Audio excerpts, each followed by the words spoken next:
Good day, IOA. This is Ellen Miller, Executive Director. Hi, I'm Sarah Clapper, President of IOA. Hi, I'm Molly Berg. I am the President of the Board of Certification. Thank you both for being here, and it's hard to believe it's the end of another IOA Association year, and what a year it's been. We wanted to do an update to share lots of information for those of you in community and who are not able to attend conference. And so let's start with all of the changes that have happened to certification. And we've already covered in the past and reported on the launch of the new program certification model that will open in July. But the Board of Certification just recently approved a new model for individual certification that's just based on individual knowledge and skill, something that we have been working towards for many, many years, something that was highlighted in the strategic plan, and something that Molly Berg has beautifully shepherded for all of us. And so Molly, tell us a little bit about the program and what people can expect. Absolutely. Thanks, Ellen. So I'm going to work off some notes because there's a lot of information. So if I'm looking down, that's what's happening. We did approve a new individual certification model. Some things are going to look the same and be familiar, and then there are going to be some new things that we are introducing in this new model. Experience is staying the same. We're still going to require 2,000 hours of ombuds experience, and that is experience handling cases working with visitors. And that experience will still have to be obtained within the previous 4 years. So that allows for full-time ombuds as well as part-time ombuds. We will still have education requirements. Actually, this is going to be we are going to require education prior to getting certified. Right now, as you're familiar, if you've gone through recertification, you have to collect professional development hours. We are now going to require some hours prior to certification so that you have a chance to get some education and experience and really get all of those pieces together before you become certified. We're going to require 80 hours. It will follow the same structure as the current PDH hours. So there will be the domains, and you will get education and experience against those domains. We will also require foundations or a similar type of education. So understand that not everybody can take foundations, but we want to see something that is directly in line with ombuds work, ombuds skills, the things that we all use day to day. The exam for now is the same. The big change with the exam, which is going to come back online on April 15th, is that you will be able to take it online. So no longer is it only available in brick and mortar testing centers. You will be able to register and actually take it online wherever you are. So we're hoping that this makes it easier, quicker, and just more convenient for people who may have struggled to find a center or just didn't want to go to a center, or the center didn't meet their needs. So that's the big change. The other change with the exam is that it will no longer expire after 3 years. The exam will only expire when we make substantive changes to the exam. And that will be well advertised when the time comes. Everybody will know that it's coming. But in the meantime, there's no longer a 3-year expiration on the exam. So hopefully that helps people as well. Here are some more of the new things. We are going to have a case scenario assessment. So people will get a case scenario, and either on video or in writing, you will respond to that. So you will talk about how you would work with that visitor, how you would process the situation. So we're looking for things like, do you have an opening statement? Do you review options with the visitor? How do you work with a very difficult issue and provide feedback, things like that. So it really gives you a chance to show both your behavioral and technical core competencies. So the core competencies is another new piece. The application, the interview, and the scenario will get at those competencies. So we're looking for, again, those skills and behaviors that make us ombuds and make us good ombuds. So that's what we're trying to do with this new process, is, again, really make it about the person and your knowledge and your skills. We are going to introduce an ethical or moral requirement. This will be in the form of some sort of self-attestation to say that you have not been removed from your position as an ombuds recently, that there has been no recent significant criminal behavior, things like that. We will release some more information about this as we get a little further down the line and we have more details, but that is also a new requirement. And then we're going to have letters of recommendation that could come from a supervisor or the person to whom you're accountable, the person to whom you report. If that's not available, it could be another certified ombuds who can speak, again, to your skills, your abilities, your professional integrity as an ombuds. The application overall will be very similar in terms of filling it out, turning it in, submitting your payment. The eligibility committee will still do a review of the application and will still conduct an interview with each applicant. So those pieces aren't changing substantially. We were really hoping to bring this online by April 15th, but things sometimes take a little more time, so we are now targeting May 15th. That is when we are planning to launch. If your exam has expired between January 1st and May 15th, fear not, you will be okay. Reach out to us and we will figure out, what we need to do, if anything. Most likely, we will consider your exam still good through the new date. Recertification is still working on their recommendations for what might need to change in the reconsideration process based on the new certification process. And we will report back as soon as we have more information. Again, our goal is not for anything to come as a surprise, so we will get out information as soon as possible. Because of all of these changes, the certification board decided to adopt a new naming convention for certification, for the individual certification and the program certification that's coming as well later this year. So the new name overall will be the IOA Ombuds Certification Program, which we can use OCP for that to shorten it. We figured that gives us an umbrella under which we can house both the individual and the program certifications. We then approved a new name for individual ombuds, individual certification, which will be Certified Organizational Ombuds. We are not going to use an acronym for this because you'll note that the acronym is COO or COO, and in many organizations that has a different meaning. So we are going to ask everybody to simply use Certified Organizational Ombuds spelled out. It'll be OCP-Certified Organizational Ombuds. We will also be developing a logo for the program side that will show that your program is a Certified Ombuds program and have a tagline, something along the lines of, this office has been certified by the International Ombuds Association, or perhaps those exact words, as that's essentially what we're doing, is certifying the program. So on the program side, it'll be a logo that programs can use. On the individual side, we are going to go with Certified Organizational Ombuds. Whether current certified ombuds can continue to use the co-op logo and term is yet to be determined. For now, it's fine.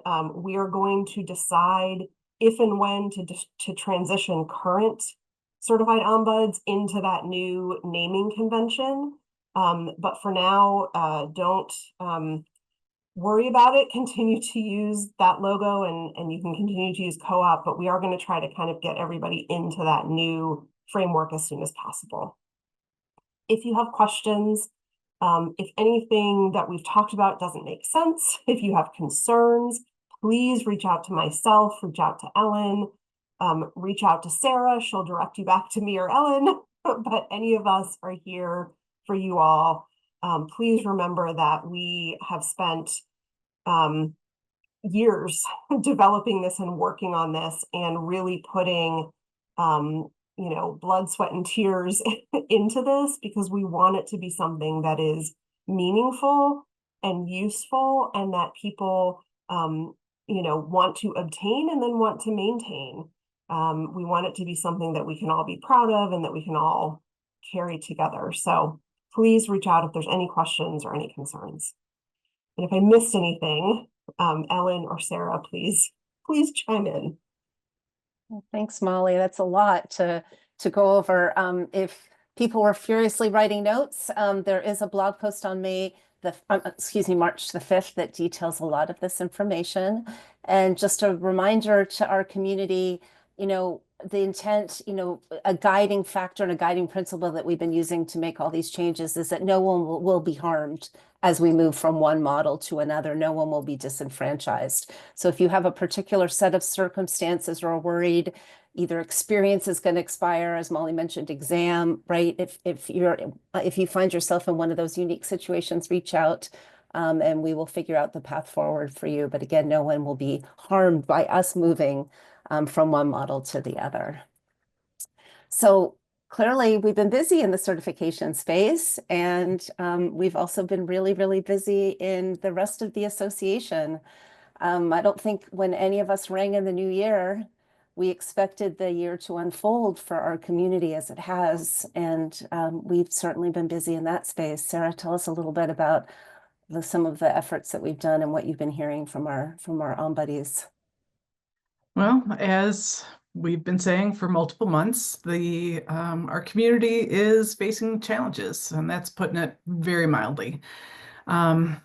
The impact of the United States federal government changes and new policies and processes that are being instituted, it has been very far-reaching within our federal government sector in the U.S., but also higher ed, and folks outside of the United States, corporations, NGOs, just really the medical community.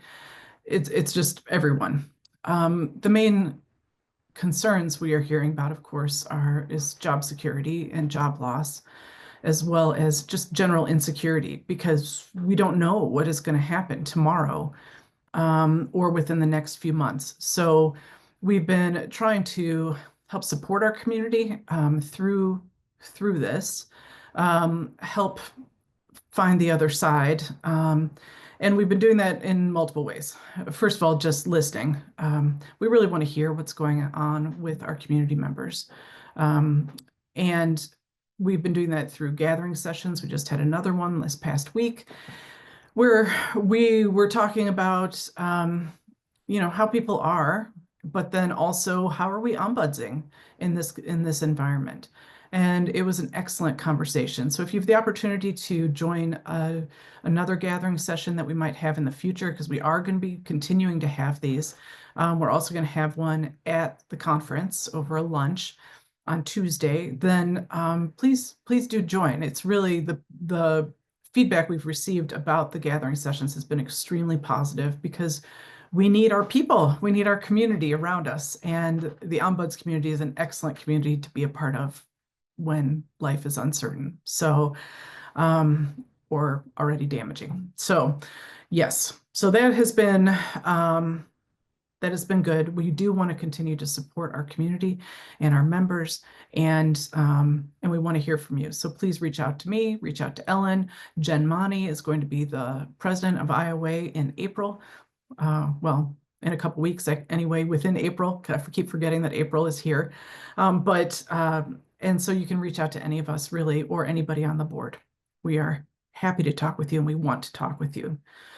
We've also not just focusing on challenges, but trying to be proactive. We are really busy connecting with our colleagues around the globe, both within the United States, but then also internationally outside of the United States.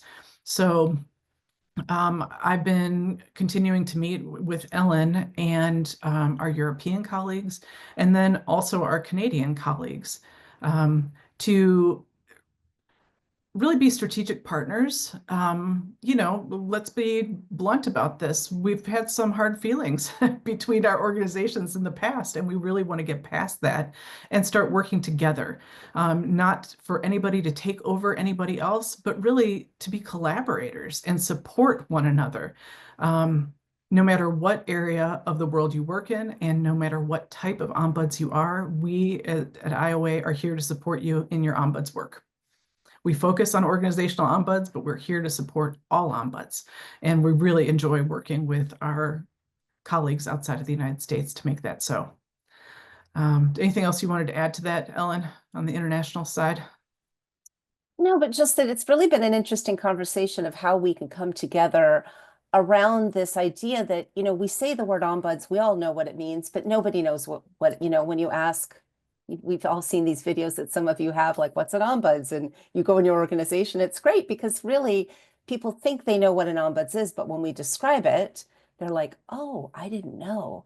And then, it varies based on what your model is, if you're a classical ombuds versus an organizational ombuds. And so it's been really interesting talking with other stakeholders around the world about what might we be able to educate collectively, right? So, and not focus on what separates us, but focus on what we have in common as ombuds, right? That we stand for fairness, we stand for transparency, we stand for reform, right? And change. And, whether you're an organizational ombuds on the informal side versus a classical ombuds or legislative ombuds on the formal side, we still have things in common that unite us. So that's been a very interesting opportunities. We've been breaking down some of these silos that have been built up over the years. Yeah, and working with colleagues around the globe is one way that we are being proactive. Another way is that we continue to look for opportunities to educate different communities about ombuds. So working with our colleagues around the globe, but also working within the United States and outside of the United States with different organizations who need to really know more about ombuds and what we do, such as the National Association of College and University Attorneys, the presenting and sponsoring at the Cleary Summit, all these places and more between the Advocacy Committee, me, Ellen, some other members of our community. We've been working hard at getting the IOA voice out there and making sure that ombuds are we're being repped all over the place as how valuable we are to different organizations and how we can be valuable to the audience organizations too. So that has been super exciting. Also, we have been continuing to work with our strategic plan that we did, I don't know, 4 or 5 years ago. 4 years ago, I've lost track of time and what year it is actually, but we've been continuing to work with our strategic plan. And we actually extended the plan by a year because we still had so much that we were in the middle of doing and completing in order to complete that strategic plan. So now we are approaching the end of that year, and this summer, the board is going to be re-examining the strategic plan and updating it and modifying it as needed. So that is very exciting. And then we will have our goals for the next several years. So, which probably won't look a whole lot different than what they do now, but they will be updated and modified as needed. So that is very exciting. Another exciting thing is that we had a committee that worked for 5 years or so to redo our standards of practice code of ethics several years ago. And oh my gosh, that process was lengthy and it was very challenging for the people who were on the committee. It was a lot for our community. And we've decided that an easier route with that would be just to have regular updates done of the Standards of Practice Code of Ethics. Instead of making it a huge 5-year project, it shouldn't be that. And other organizations don't do that. That's not industry standard. So instead, we're just going to have regular check-in points every 4 years or 5 years, something like that, to look at them, see if they are still serving us as is, and if not, how should we modify them and update them to help them better serve our community and also to accurately reflect what we do as organizational ombuds. So that regular process that we are commencing is going to be starting this summer. And so keep an eye out if you are interested in working on updating the Standards of Practice and Code of Ethics, because we will be putting a call out in the beginning of the summer to get that process going. So, and not for it to take 5 years, by the way. We're trying to make it a smoother process because it will be a regular thing. So yay team on that. That's going to be exciting. And yeah, Ellen, I'm sure I'm forgetting something. What am I forgetting? No, I would just also add that, part of this SOP revision work is really, when you do these projects, it's our best intellectual guess at the time, right? And then we read them and we have all this experience and we say, wait a second, there's a word missing from this, or wait a second, 5.6 isn't as clear as it can be, as an example. And so you all have experience looking at the standards of practice and applying them to your questions. And so, we'll have forms and an opportunity, but if you're thinking about it now and you have any pieces of this SOPs that either don't make sense or that you think that there's some that are in conflict with each other, or the wording isn't precise enough, or you need more guidance, just reach out to us, shoot us an email, and we can start compiling all of that so then that group can work faster. The only other thing that I would add is, even though the lobbying world has changed a little bit, we had such success in Title IX, and we're now going back to the 2020 version of Title IX, we still made progress in those changes by being included in the narrative in Title IX. And so it's a wonderful opportunity to educate your stakeholders. And we did a blog post about that. And as our organizations face external crises and threats and sort of having to navigate themselves in a different space, that means our ombuds need different language as well. And so to the extent that we can be thinking about how we talk about our role a little bit differently over the next few months, that's good. There's also a blog post about using some language around this risk management. Sarah, I think, we're looking into doing some economic analysis. You want to say a little bit more about that? Yeah, so in 2018, Bill Maher, I'm saying his last name wrong, Bill Maher did an analysis and put together a model for how to quantify the return on investment for ombuds offices. And while I in my brain think 2018 was last year, but it wasn't actually. And so Ellen and I are looking at working with an economist to update the tool that Bill put together and modifying it a little bit so that it can accurately represent and can be kind of a plug and play for people to utilize in each organization, because all of our organizations are so different. And how we show up in our organizations and the requirements of those organizations are different. So can we put together an economic model with the guidance of an economist who does this for a living? Then can we put together a model that can be useful across sectors and across organizations to calculate an approximate return on investment for the Ombuds Office? And we think if we can do this, which we are very confident we can, we've had some positive feedback from the economics world that this is possible. So once we get this done, we think this is really going to be so helpful, especially in today's day, where really looking on that return on investment, even though a lot of us really focus on the human component of being an ombuds, that return on investment piece is essential for either advocating for the creation of or the continuation or expansion of ombuds offices. Yeah, it's interesting. There was so much work done in the early days of ADR. Certainly in the 2000s, there was a lot of ROI work done, and across not just in the ombud space, but even in the mediation and arbitration space, there's been very little updating to that work. So You know, one of the positives of this new world order that we're in is bringing that back to the front burner and thinking about how can we really create language to help you all define your worth in a different way, right? Not just in terms of helping people. So been a really busy and positive year. Two projects that I've been working closely on. One, we're going to preview at conference as well. It's the Ally Video Project. We started in the corporate sector by asking C-suite members in corporate space, okay, why are ombuds? Why do you love your ombuds?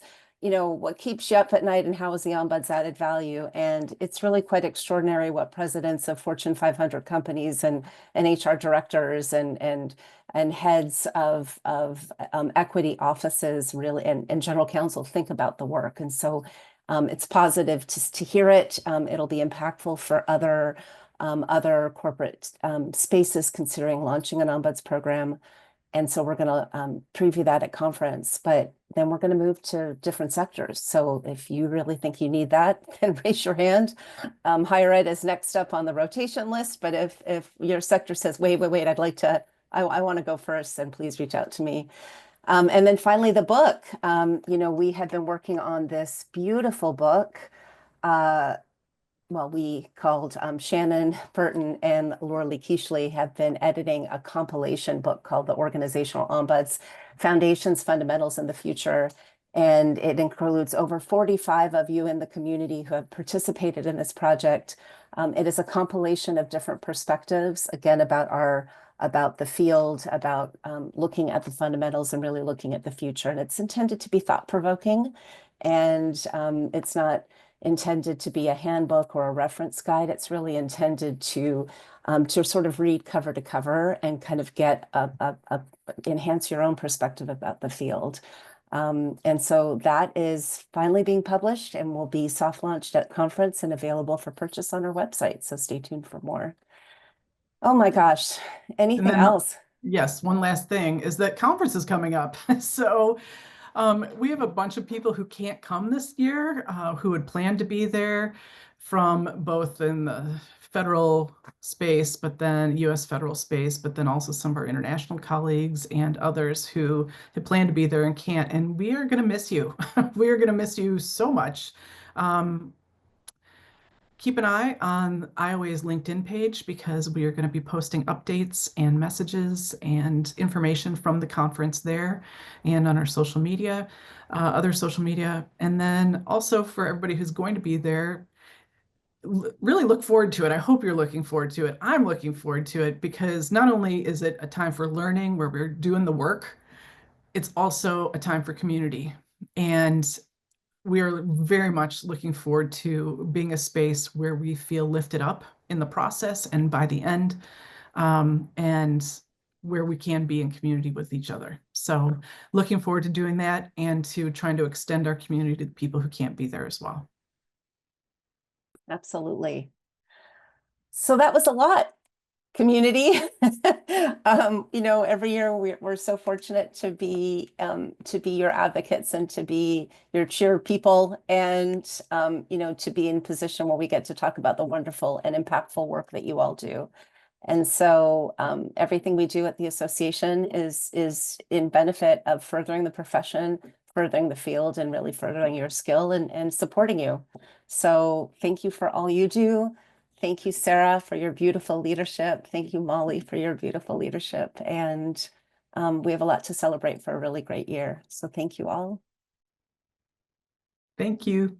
Thank you.